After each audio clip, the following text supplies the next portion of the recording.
بین الاقوامی مالیاتی فنڈ یا IMF انٹرنیشنل مانیٹری فنڈ ایک عالمی ادارہ ہے جو ملکی معیشت اور ان کی باہمی کارکردگی بالخصوص زر مبادلہ بیرونی قرضہ جات پر نظر رکھتا ہے اور ان کی معاشی فلاحی اور مالی خسارے سے نپٹنے کے لیے قرضے اور تکنیکی معاونت فراہم کرتا ہے۔ دوسری جنگ عظیم کی وجہ سے بہت سے یورپی ممالک کا توازن ادائیگی ایسے ممالک کی مدد کرنے کے لیے یہ ادارہ وجود میں آیا۔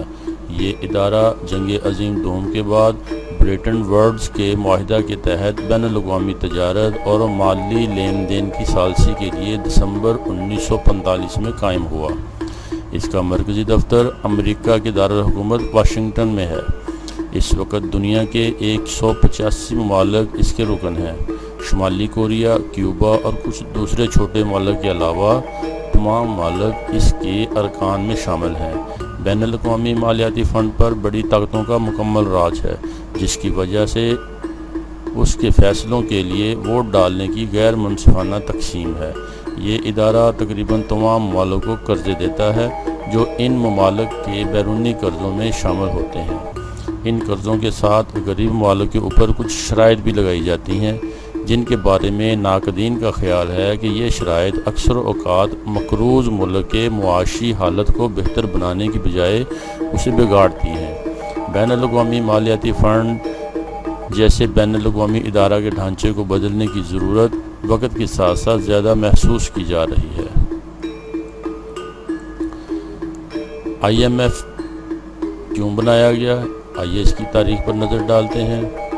1930 کے معاشی مسائل اور اس کے بعد دوسری جنگ عظیم نے یورپی ممالک کی معیشت کو سخت نقصان پہنچایا، خصوصاً جنگ کے اخراجات کی وجہ سے ان کا ادائیگیوں کا توازن بہت بگڑ گیا۔ اس کے علاوہ برطانیہ نے جنگی اخراجات سے نپٹنے کے لیے خوب نوٹ چھاپے جو اس اصول کے خلاف تھے۔ نوٹ چھاپنے میں اس بات کو مد نظر رکھا جائے کہ بینک آف انگلینڈ کے پاس سونے کے ذخائر کتنے ہیں۔ برطانیہ کے زر مبادلہ برطانوی پاؤنڈ پر دوسرے ممالک کا اعتماد ہو گیا۔ اس وقت پاؤنڈ کو بین الاقوامی مالیاتی معاملات میں مرکزیت حاصل تھی جو ختم ہو رہی تھی۔ بریٹن ووڈز کا معاہدہ جو 1945 میں ہوا، اس کے مطابق ایک ایسے ادارہ کی ضرورت تھی جو مندرجہ ذیل کام کرے۔ نمبر 1، دنیا کے لیے ایک نیا اور پر اعتماد مالیاتی نظام تشکیل دے۔ نمبر 2، ان ممالک کی مدد کرے جو توازن ادائیگی کے مسائل کا شکار ہیں۔ نمبر 3، ارکان ممالک کی زر مبادلہ کی شرط کا درست تعین کرنا اور اس کے لیے ایک نظام واضح کرنا۔ چنانچہ دسمبر 1945 میں بین الاقوامی مالیاتی فنڈ کا قیام عمل میں آیا۔ ابتدا میں اس کے 29 ارکان تھے جن میں کیوبا شامل تھا جو بعد میں اس ارکان کی تعداد میں سے نکل گیا۔ IMF میں کوٹا 3 چیزوں کی بنیاد پر مقرر ہوتا ہے، یعنی کسی ملک کی خام ملکی پیداوار یعنی GDP کتنی ہے، بیرونی ذرائع مبادلہ کے ذخائر کتنے ہیں اور برآمدات اور درآمدات کی مقدار کیا ہے۔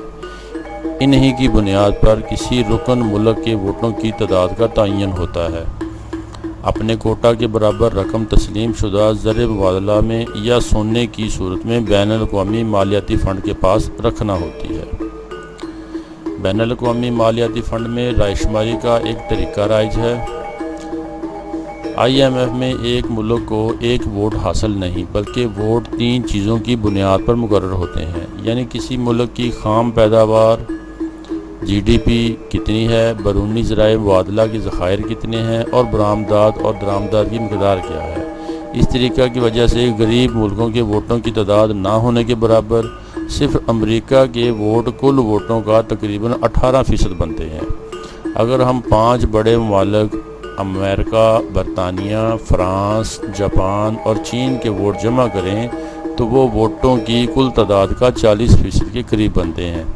سب سے بڑے تقریباً 20 صنعتی ممالک بشمول پہلے بتائے گئے 5 ممالک کے پاس کل ووٹوں کی کل تعداد کا 70% کے قریب ہے، یعنی ایک طرح سے وہ جو چاہیں کر سکتے ہیں۔ ریاستہائے متحدہ امریکہ کے ووٹوں کی تعداد بھی قابل غور ہے۔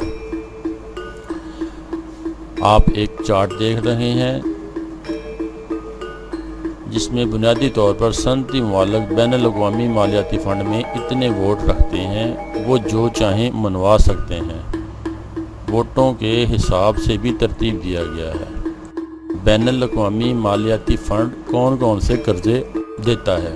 کوئی بھی ملک اپنے کوٹا کے 25% کے برابر قرضہ صرف ادائیگیوں کے توازن کو درست کرنے کے لیے حاصل کر سکتا ہے۔ اس کے علاوہ غریب ممالک کی غربت میں کمی کے پروگرام کے تحت منڈی سے سستے قرضے حاصل کر سکتے ہیں۔ مزید قرضے جو تمام ممالک حاصل کر سکتے ہیں وہ کچھ یوں ہیں: ہنگامی صورتحال کے قرضے، توسیع قرضے کی سہولت، اضافی احتیاطی سہولت، مشروط قرضوں کی سہولت، برآمدات میں کمی کی تلافی کے لیے قرضوں کی سہولت۔ قرض دینے کی شرائط۔ ناقدین کے نزدیک آئی ایم ایف کا کردار ایک بین الاقوامی پولیس والے جیسا ہے۔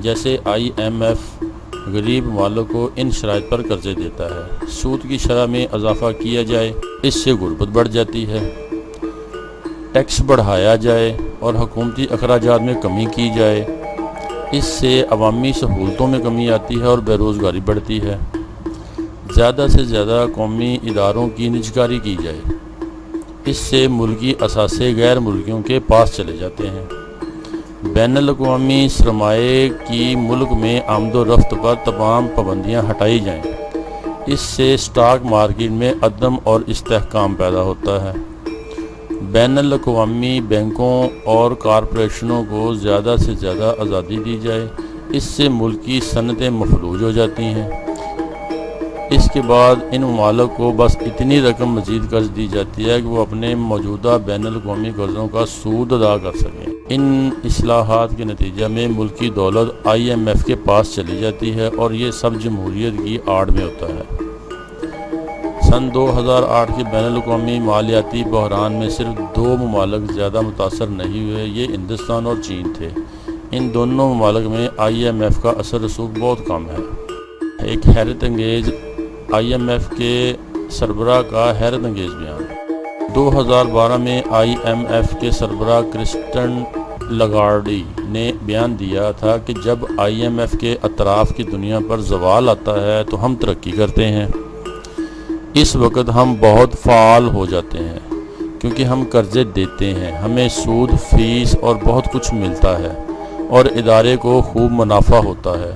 لیکن جب دنیا بہتری کی جانب گامزن ہوتی ہے، سالوں تک ترقی ہوتی ہے جیسا کہ 2006 اور 2007 میں ہوا، تو آئی ایم ایف کی کارکردگی مالیاتی اور دیگر لحاظ سے گر جاتی ہے۔